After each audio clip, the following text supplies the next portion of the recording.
তো hello guys, আসসালামু আলাইকুম। সবাই আশা করি ভালো আছেন। তো আজকে আপনাদের সামনে নিয়ে আসলাম আমার মালিকের দেওয়া হাদিয়া, মানে উপহার। আসছে রমজান, তো সেই উপলক্ষে আমাকে দিছে, এর আগের বছরও আমাকে দিছিল। তো সেটাও আপনাদেরকে আমি দেখাইছি, আজকেও আবার আপনাদের দেখাবো। আমাকে কালকে এটা দিয়েছে। তো আসুন শুরু করি। ঠিক আছে, যে এটার ভিতরে এর আগে যা ছিল এবার তাই থাকবো। ঠিক আছে, মাশাল্লাহ মাশাল্লাহ মাশাল্লাহ।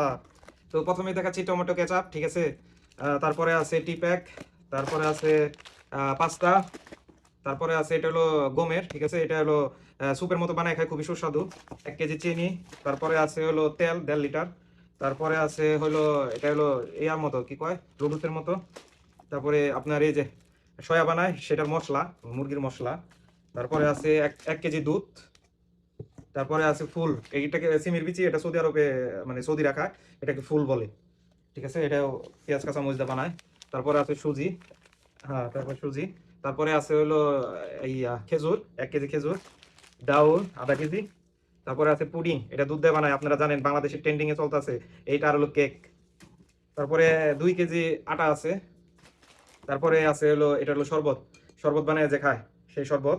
আর লাস্টে আছে হলো 5 কেজি চাউল, ঠিক আছে। তো সবাই আমার জন্য দোয়া করবেন। আসছে রমজান, সবাই রমজানের প্রস্তুতি নেন, ঠিক আছে। আমার জন্য, আমার মালিকের জন্য দোয়া করবেন। আর আমার মালিককে অসংখ্য ধন্যবাদ, শুক্রিয়া মুদির। অনেক খুশি আমি। আমি রমজানের প্রস্তুতি নিতেছি, আপনারাও নেবেন। সবাই দোয়া করবেন। আসসালামু আলাইকুম।